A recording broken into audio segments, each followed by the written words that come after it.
Hi, this is Don, the old school fish guy. And today I want to talk to you about community tanks. You know, I recently showed a video. I've got a whole bunch of empty tanks. I've got, and I keep meaning to, I'm going to get you some videos of my current tanks, but I don't have them right now. I will get around to that. But in the meanwhile, I'm thinking after the Christmas season, I'm going to start working on my tanks more seriously.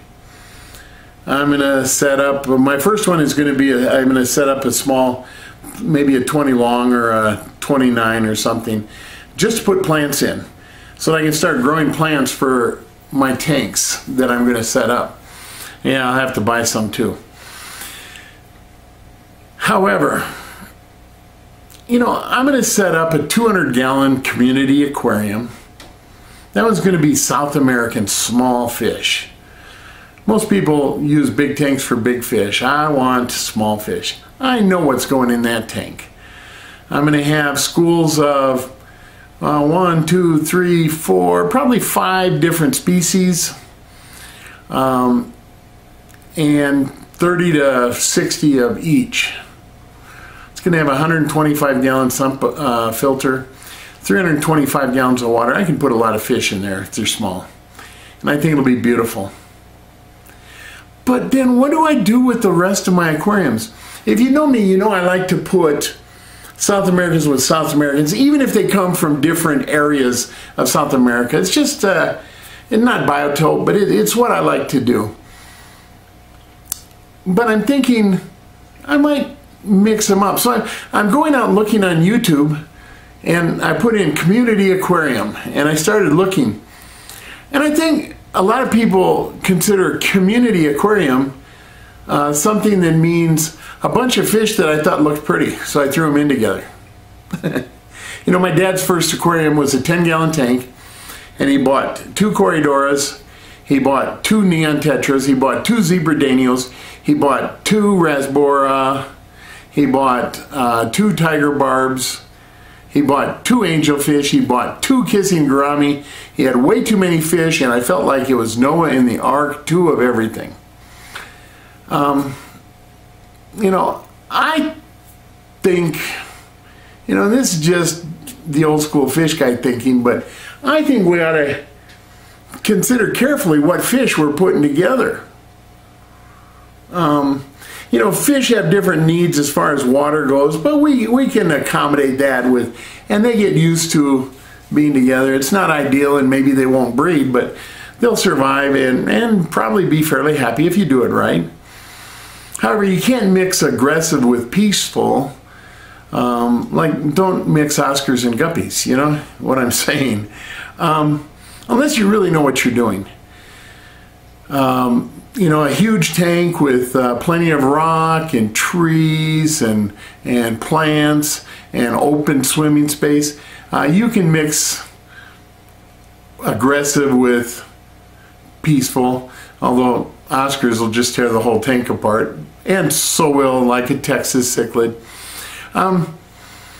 You know, you got to know what you're doing. But you don't want to mix brackish fish with freshwater fish. Some fish, very few, can go from brackish to salt or brackish to fresh. Very few. You know, live bearers, for the most part, they prefer a little salt in their tank, and Corridoras hate salt in their tank. One of them's not going to be happy. They can survive. They aren't going to be happy. I like my fish to be happy. Don't put, if you want a live bear that doesn't need salt at all, get endlers. They'll tolerate a little salt, but they're very happy without salt. I know. I've got hundreds of endlers, and I only started with half dozen.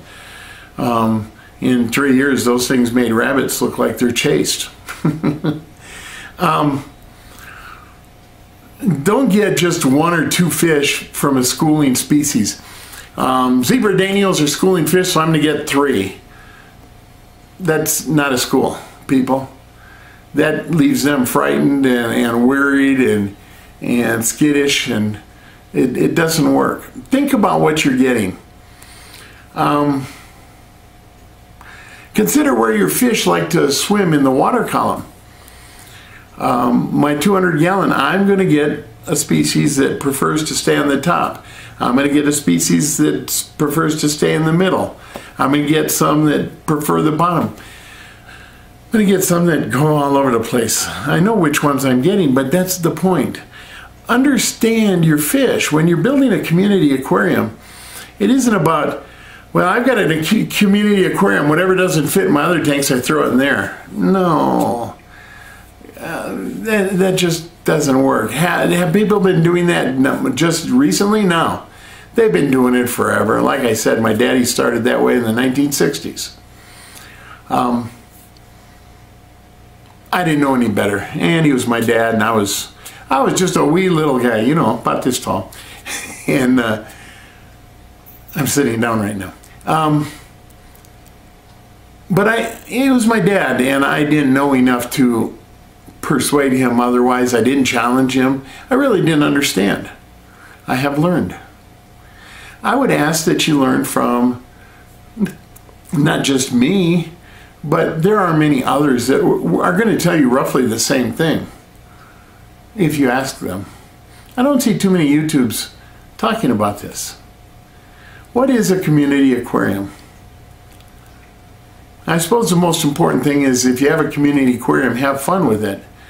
But how about let's try and let our fish have some fun, huh? Bye.